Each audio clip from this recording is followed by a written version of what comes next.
Welcome to Live DAF, your online DAF Yomi Shir. Shalom Aleichem and welcome back to today's DAF. Bava Metzia DAF Lamed Ches. We are at the Mishnah, 3 lines off the top. Hamafkid. Peiros Eitzel Chaveri. A fellow asked his friend to watch his peiros. Peiros, by the way, can mean fruit, can mean produce, grain, whatever. So you're watching my peiros, and slowly but surely they're spoiling. Afilu hein avudin. Even if the fellow sees that the grain or the peiros under his care is slowly deteriorating and it's on its way out. Lo yiga bohen. Don't do any favors. Don't get involved. Don't meddle. Let it be. Why? We'll see in the Gemara. However, Rabban Shimon ben Gamliel Omer, he disagrees. He says you're meant to go fend for your friend and protect his property. Moichron b'fnei bezdin. Go sell it with the authority of the bezdin. Why? Because it's another form of protecting the owner from loss. My timer, why do the Rabbanan disagree and don't allow you to interfere in order to salvage your friend's property? Omer Rav Kahana, so we have two reasons. Rav Kahana says, Adam roitze b'kav shalei. A person prefers a small measure, a kav, even a small amount, but if it's his. His meaning that he worked on it, he put an effort into producing this stuff, he identifies with it, he values it more than 9 times as much if it's store-bought. Mitisho kabim shachaveri. So therefore, even if you see this fellow is slated for loss, but the fact is he'll get something, he'll salvage something, and for him that's more valuable and more precious than anything else. That's Rav Kahana's approach. Rav Nachman bar Yitzchak Amar, he gives another reason. We're concerned. The reason why you can't sell it is because we're concerned that perhaps the owner of the peiros, Shema Ason HaMafkid, the owner, turned these peiros into Truma or Maser, Amalkemacher. He used it as Truma and Maser for something else. So basically, you have no idea what it is. Is it edible? Is it Truma? Is it Maser? You have no right to take a chance and sell it. Meisve, here comes a kasha. Brisa says, HaMafkid peiros etzachaveri. You ask your friend to hold on to your peiros, so the friend should not be touching them. Hareza lo yiga behen. Right? So in all situations, even if they're slated for spoilage, leave it alone. Lefichach, therefore, meaning, once we have this established that the shemer will be holding on to them, lefichach bal abayis. So now the owner is rest assured that his stuff is still around, in possession of his friend, and therefore he can turn that into truma. Oysan truma or masra makamacher. Let's say he has some tevel on hand. He can say, "Oh, that fruit over there, under my friend's care, is going to become truma and masra." Why? Because he's doing it in full confidence that the fellow still has it. He hasn't sold it. So it's in this order because he's holding it. So now I can be sure regarding my truma. That works very well according to Rav Kahana. There's a reason why he's holding it, because it's precious to its owner. And knowing that, based on that, the owner can now confidently turn it into truma, knowing that it exists.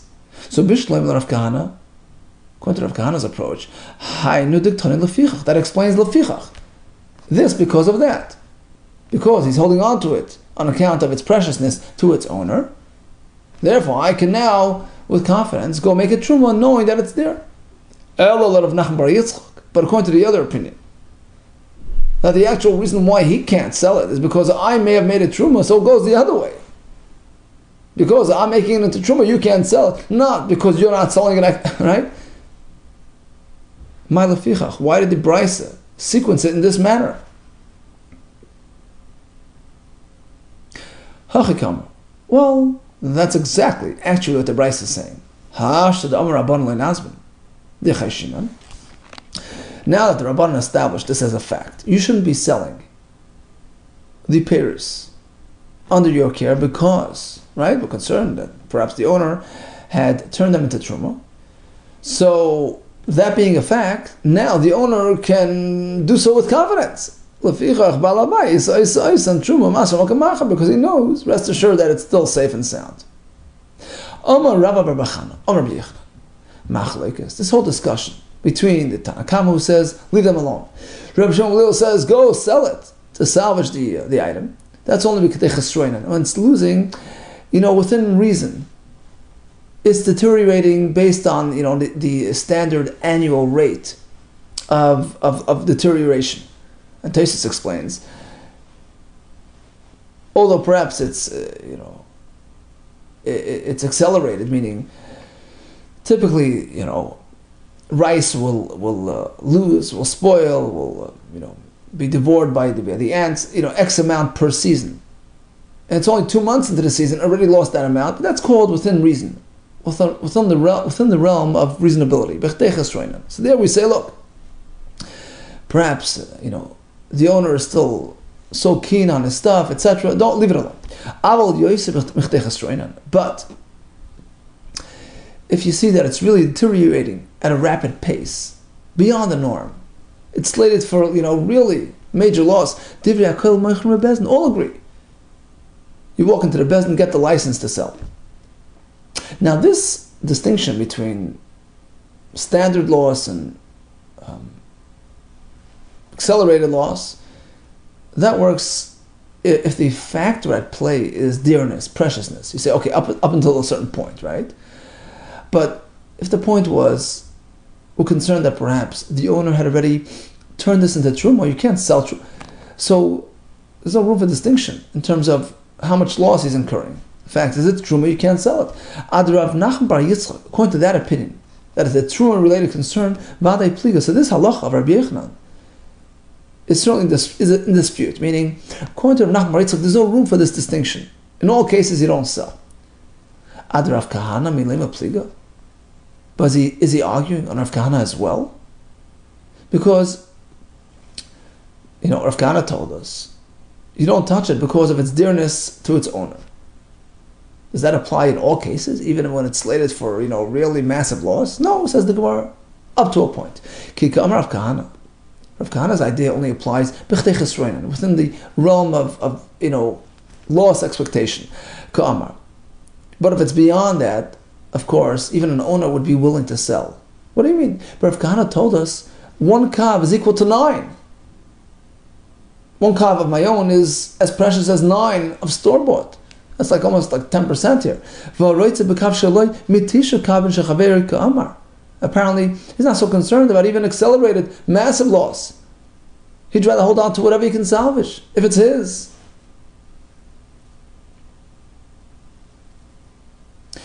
Guzma ba'amuk, just an expression. He doesn't mean to that extent. Yeah, he has a preference to his own stuff that he produced, that he worked on. He identifies with it. It's personal, right? Sweat of his brow. But up to a point, if he's about to lose, 50% of his product, of course, he'll be happy that you sold it and salvaged it. Meisvei comes another kash. Right? Let's go back to that Bryce mentioned earlier, because we know the Shemer is going to safeguard these payers, so the owner is assured and can go and confidently make it into truma. Hold it. We just made that distinction. That if it's following a reasonable loss pattern, okay, but otherwise you can sell it. So how could the owner ever know what happened? Maybe his payers were experiencing great loss and were sold off. How could the Bryce allow the owner to confidently make that into truma? Maybe it was Yosim Chesroin, and the Shemer sold it, and now the owner, who relied on that payers for his truma, is going to be eating tevel. Answers the Gemara, you know what? This, Yosim Chesroin type of loss is not a common thing. Okay, so bottom line, the owner doesn't have to be concerned about that possibility. It's not a common thing. He can assume that it didn't happen. The Shemer is still in possession, and therefore the owner has a right to turn it into truma on his table. Asks the Gemara, okay, that's on his side of the coin. What happens on our side? The Shemer side of things. Suppose it did happen, right? Okay, it's here, it's happening. What do we do now? Mizbanin will sell it? How can we sell it? Maybe actually the owner already turned it into truma. How can I sell it to a regular person? He might be eating truma. You're right. You don't sell it to an ordinary person. You sell it to a kohen. We sell it to a kohen for a discount, truma rate. That's what happens. Asks Sigmar, okay. So having established that, let's go back to another point. Rav Nachman bar Yitzchak, Nami. What about going to Rav Nachman bar Yitzchak? He says we can never sell off peiros, even if they're experiencing the Yosim Miktei Chesroina type of loss. Why? Because maybe it's truma, which was made by the owner. Hold it. Truma? We just came up with a solution for truma. Sell it to a kohen. Nami, Nizbaninu l'koyanim made truma. So why, according to Rav Nachman bar Yitzchak, can I never sell peiros? Even if it's losing Yosim Miktei Chesroina? But Pligi says the Gemara, there's a machlokes as follows between Rav Nachman bar Yitzchak, who says never sell, and Rabbi Bar Chana, quoting Rabbi Yechon, who says at times you should sell. As follows: the Rabbi Bar Chana Savar, he holds it's not very common for peiros to be experiencing this really accelerated, massive type of loss rate. And if it happens, only gets to the point of Yasa Kedei Chesroin after a long while. So now, the assumption is, if theoretically the owner would have chosen to use this peiros as truma for something that he has as tevel, he would have done it right away. You don't delay that. He would have done it before it came to the point of Yosef Mitei Chesroin. So now, a year later, when you see that it's really spoiling, when the shomer notices that it's really spoiling, so at worst case, the owner had already made it into truma. So you know what? Sell it to a kohen. No risk involved. Sell it to the kohen for a discount. That's his opinion. And that's why we say if it's Yosef Miktei Chesroin, sell it. No risk involved. But Rav Nachman bar Yitzchak Savar, he holds no. Yosef Miktei Chesroin, you know what? It is common. It can happen. It is a common occurrence that sometimes things can spoil really rapidly. Whether it's the weather or whether it's the quality, right? It can happen fairly quickly. And it can happen right away. Right when it was deposited, a day later it's starting to spoil. So now, if we allow the shamer to sell under these circumstances, it can happen that he'll sell it right away before the owner got a chance to turn it into truma. And a month later, the owner thinking that his stuff is still sitting by the shamer,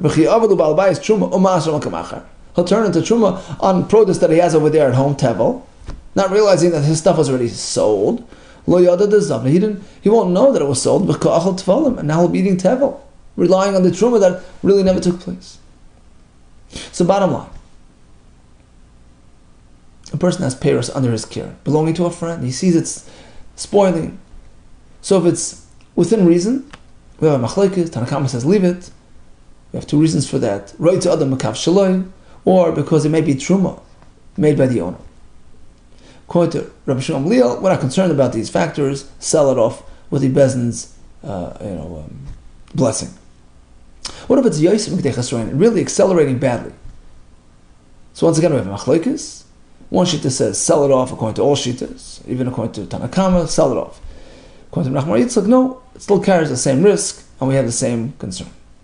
Meis, here comes another kash from a brayso.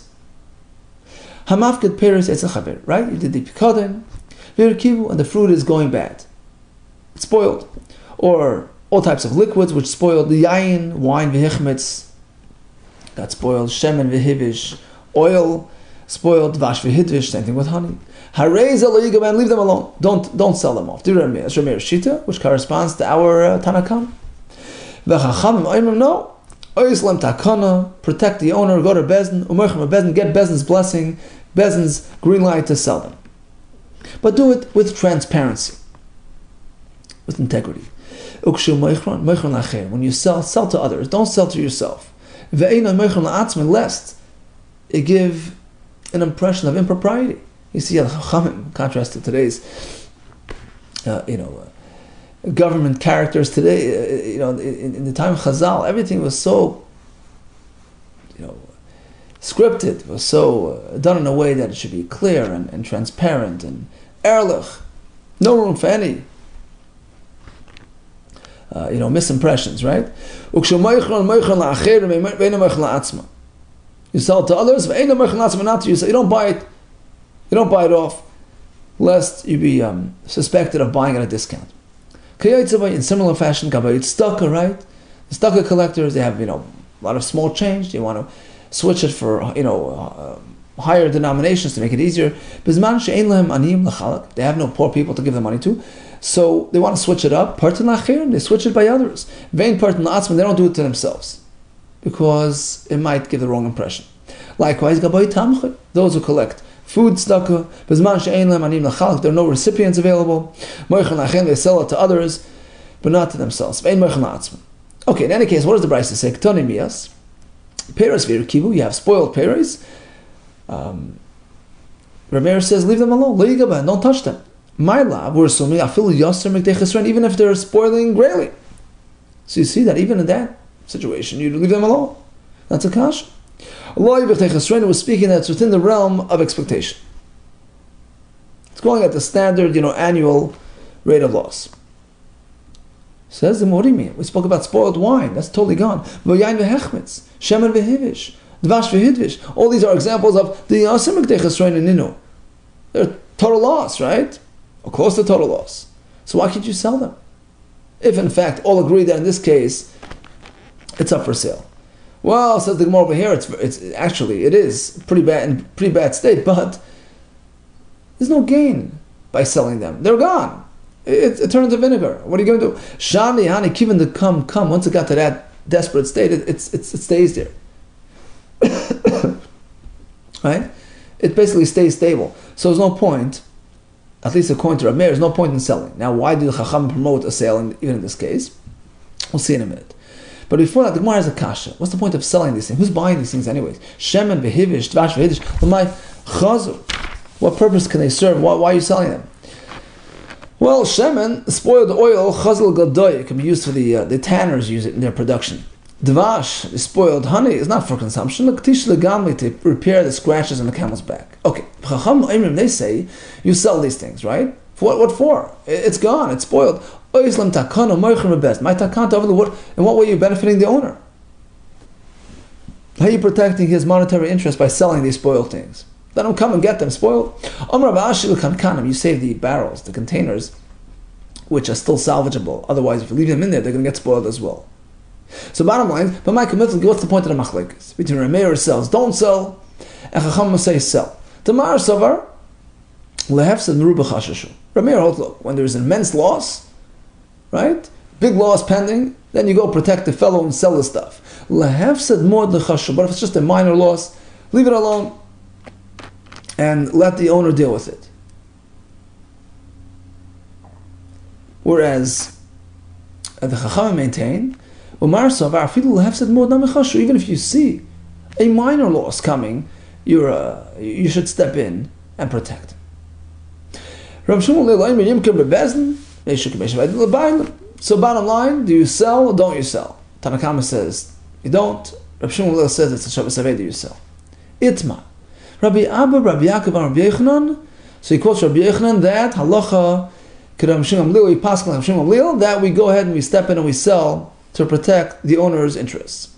For Rav Amar Menachem, halacha we don't sell.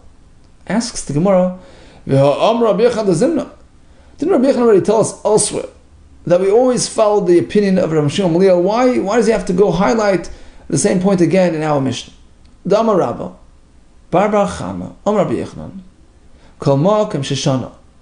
Rabbi Shimon Gamliel Mishnah saying, wherever we find his shita in our Mishnah is halacha k'maisa, we always adopt his view, except for three examples: Chutz Ma'arei, V'Tzaidan, V'Rei Achreina. Except for those three Mishnahs, it's always his opinion that carries the day. So why does Rabbi Yechanan have to come back again here and paskin like Rabbi Shimon Gamliel? We know it's a fact. We always take that sheet. Amrei Ninu V'Liv Rabbi Yechanan. There are two opinions as to what Rabbi Yechanan said. According to one opinion, he did not issue this blanket statement that we always follow Shimon Gamliel. It's case by case basis, and therefore he had to point out that in our Mishnah as well we adapt his view. Bottom line, We discussed protecting the owner's interest by selling his deteriorating produce. Chacham say leave it alone. Rabbi Shimon ben Gamliel says step in and save the day. Now, Midda Rabbi Shimon ben Gamliel Nishma, based on Shimon ben Gamliel's shita, that you meant to step in and protect the owner's interests, we can derive another halacha. The Maridin Karev, we allow a close relative of a captured individual, captured landowner's individual.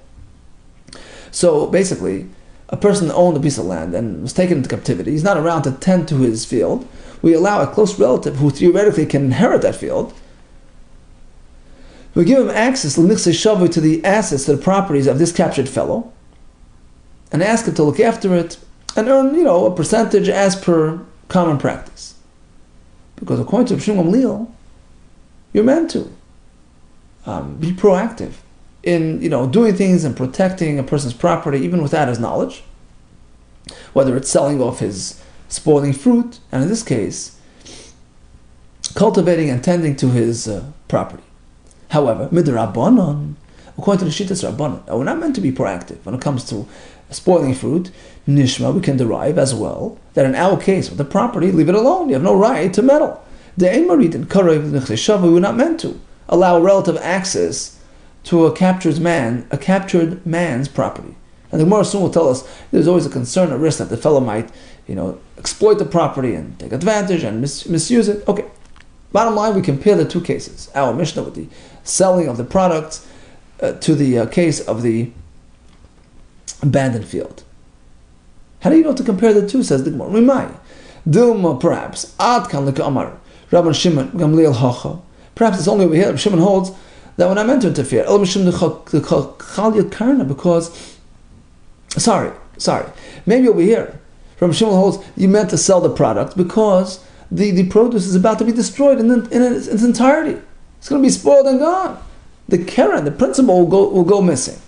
So there, it's a serious, critical situation, and you meant to step in. Aval Hossam, but when it comes to an abandoned property, at worst case, it'll grow some weeds. I mean, what's the worst thing that can happen? Hachinami de Maridin, who says you allow this relative access and give him the green light. On the other hand, you can say, Va'atkan, loika amir rabban hacha. And perhaps, on the other hand, the only reason why the Rabbanan in our circuit, with the Paris spoiling, say leave it alone, because we have special factors at play, right? The Rav Kahana's factor, the pride factor, it's his thing, right? So we're not meant to exchange it for store-bought products. Or the other concern, perhaps, it's truma. So these are unique factors specific to Paris, Aval Hassam, when it comes to cultivating a field where these factors are non-existent. Who says to compare the two things? Perhaps even the Rabbanan would agree. You allow the relative to go and cultivate that property. So you mean to say now that both discussions, both scenarios, are sort of distinct and separate, based on different factors, not really comparable to each other, really? We have a quote from Shmuel that when it comes to the Shomer with the Peres, halacha kram Shmuel Gamliel. So Shmuel paskins that you can step in and sell the Peres when you see loss coming, and likewise when it comes to the property, we allow him a green light. Shmuel himself tells us by reading karak nechsei shavei. So the Gemara is assuming lav mishum dechatamu. Perhaps it would seem like it's based on the same point, and therefore Shmuel in both cases toes the same line. No, like trade time, actually, the two separate contexts, two separate circumstances. It so happens to be that in both cases, Shmuel gives us the green light. In fact, I'll even prove as such. Because Rav Nachman says, when it comes to the Mishnah and Hamafkid, that we don't allow you to sell the Paris, but Rav Nachman himself gives the relative a green light to cultivate his relative's property. We allow a relative to access this kidnapped fellow's property. How does that work? Apparently, the two cases are distinct and separate. Itmar, okay, on the topic of a kidnapped fellow, a fellow was kidnapped. Rav Amar, we don't allow a relative access. Shmuel Amar, yes we do. Now, what are the circumstances? What's the latest that we heard about this fellow, about the owner? If there's a strong rumor that this fellow died, all agree you can allow the relative access because, there's always a chance that he's not even coming back, so may as well get things going, let him go in there and develop it, and ultimately if the fellow returns, he'll work it out. The question is, if we have no knowledge of his death, okay, so we have no idea whether he died or not. Rav Amar Emaridin. So Rav says we block the door. Because there's always a chance that the relative will exploit the property. He won't take good care of it, expecting to lose it very soon. When the owner returns, so he's not going to be responsible with it, and therefore leave it alone. No, we do allow him. Since we know that Shamin Lukaris, we give him a cut, like a sharecropper, he gets a percentage. So it's a legitimate business deal, and maybe this is the beginning of a long career. Why would he act irresponsibly with this property? Therefore, it's a safe bet. Here comes a kash. We have a pasuk where Hashem warns us in the Teichacha that Yidden are going to die. I'll put you to death. And that pasuk continues describing the widows and the orphans. Why the elaboration? I mean, once we know that a person dies, naturally he leaves behind a widow and orphans. I already know about the almanis that will ensue. That the children, orphans, which will ensue. Why does the pasuk spell it out? Apparently we're speaking about two different tragedies, two different calamities. One is Hashem puts people to death, chas v'shalom, and naturally we have almanas and yisayim, but there's another set of circumstances where it's an unknown. There's a strong unknown factor, confusion. We have a fellow kidnapped, condition, status, unknown. His wife is not aguna, she can't remarry, she's in limbo. The kids are in limbo regarding the properties. The wives want to remarry, but they can't. They're not allowed to do that. The children want to take over the father's estate, and there's a red light. So apparently, when there's uncertainty as to the status of the landowner, doors are locked. No, the Brisa just meant to say that the kids can't go in and sell the property. Of course, we give them access to cultivate the property. In fact, it was a story of a fellow kidnapped in Benardo, or Pashtar of Sheshes. The question was whether a relative can be given access to the property. Rav Sheshes concluded, based on this Brisa, Muhammad said that what? That you can't. Right? The Brisa indicates that everybody's in limbo. Rav Amram. So Amram challenged Rav Sheshes' interpretation. Dilma later develim kartanan. Right? Maybe the Brisa just means that the kids can't go in and sell the property. That's all, but to cultivate it, of course. Amar later, Rav Sheshes responded in the semi-jest. Dilma me Pumpadisa. Maybe you come from Pumpadisa. What do they do in Pumpadisa? Very interesting, train of thought there. The Ma'ailan Pila, they attempt to push an elephant. Bekufa de Machta through a small pinhole. You're promoting an unreasonable argument here, basically. Because take a look at the Brisa and the pasuk again.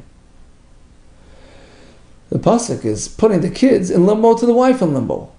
And what's the wife's limbo state? She can't do anything. She can't remarry. She's stuck. Same name, just like by the wives, they're totally in limbo, unable to proceed with personal life.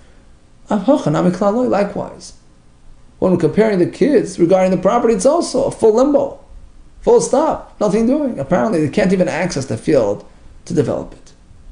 So this question of whether we allow a korev access to the nechasim of a shava is really machlekes tanaim tonight. This time,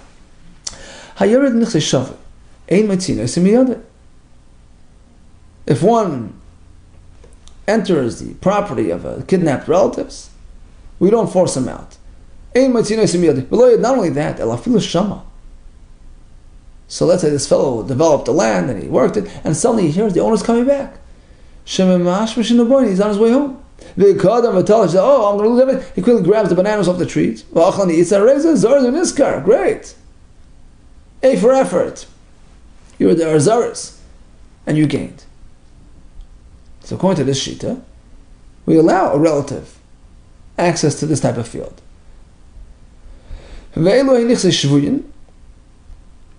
How exactly do we describe this story of what exactly is going on? You have a father, a brother, or one of the other relatives who would theoretically inherit their assets to you, so you're close relatives, and they disappeared. They went far away, and we heard not such good tidings. We heard that they died, they were taken into captivity, and they died. So there we say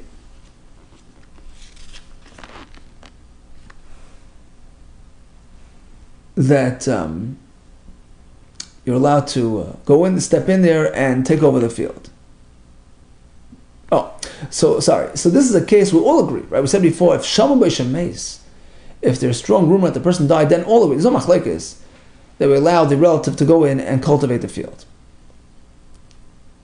But in the following case, where we don't have word about his death, hayered l'nichse nitushim, we call this nitushim, forcibly abandoned. Now, if you go in there, we send you out. What's an example of this type of property? So you have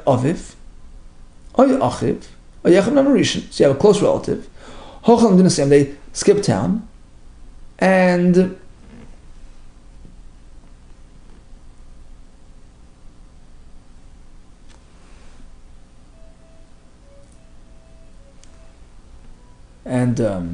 they were taken to captivity, whatever, right? And we have no word about their death. So here we say, look, you have no business accessing their property, right? So that's one opinion. But here comes Ram Shimon Gamliel.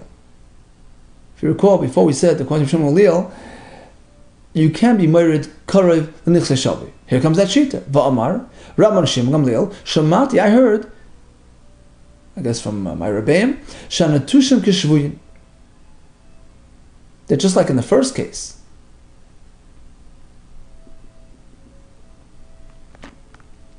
When we heard about his death, we allow a relative access. Here as well. If it was forcibly abandoned and was taken to captivity, whatever, and even though we don't have any word about his death, we treat it the same way. We look after his field. Okay? Hayored nichse ritushim, but all agree, if it's ritushim, which basically means a person willingly left, meaning he left on a trip. He didn't abandon his field, he left, right? And if he would have wanted you to take care of his field, he would have asked you to do so, right? It wasn't like a sudden, snatch, like a fellow who was taken into captivity, right? So here, you have no business touching his property. What's an example of ritushim? We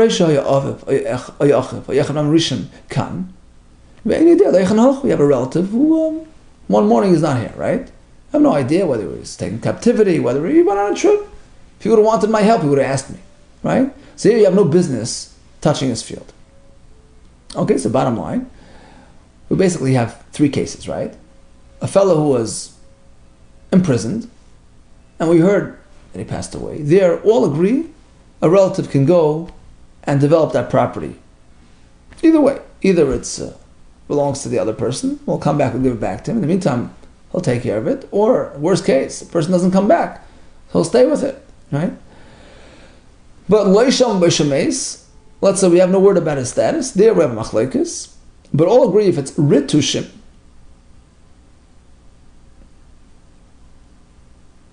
Rashi says it means she'azvam ba'alimidatam v'cholahem. He wasn't snatched, he wasn't kidnapped, he wasn't nishbeh. He left town for a week, he left town for a month.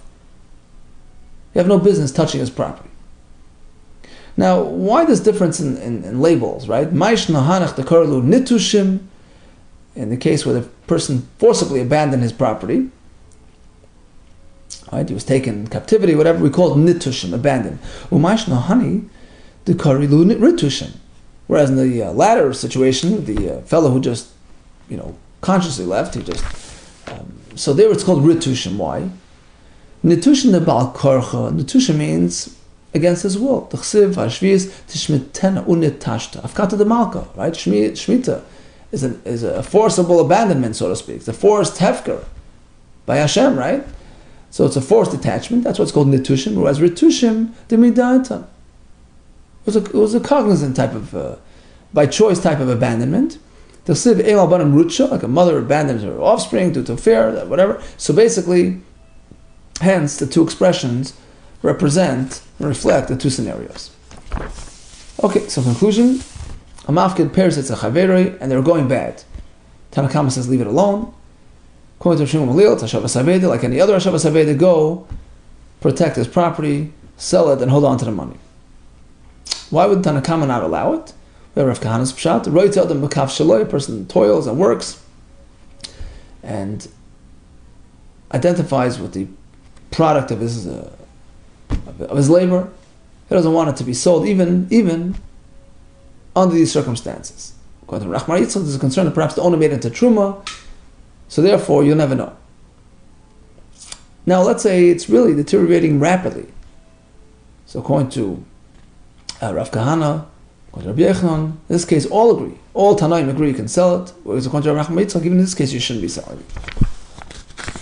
We more compared this type of situation to a case where there's a property abandoned by a person, whether willingly, whether forcibly, knowingly, unknowingly, status known, status unknown. And the Gemara wants to compare the two situations. Same machlekes we have in our Mishnah regarding selling off produce would perhaps apply in that case as well, regarding allowing a relative to access the property, to cultivate it. That's several shittas regarding this case. So if Shama by Shemeis, all agree you could. Otherwise, there's a machlekes regarding Ritushim, where a person, calmly left the area without leaving instruction. In that case, all agree, let it be. All the best to you, and Hatzlacha Rabbah.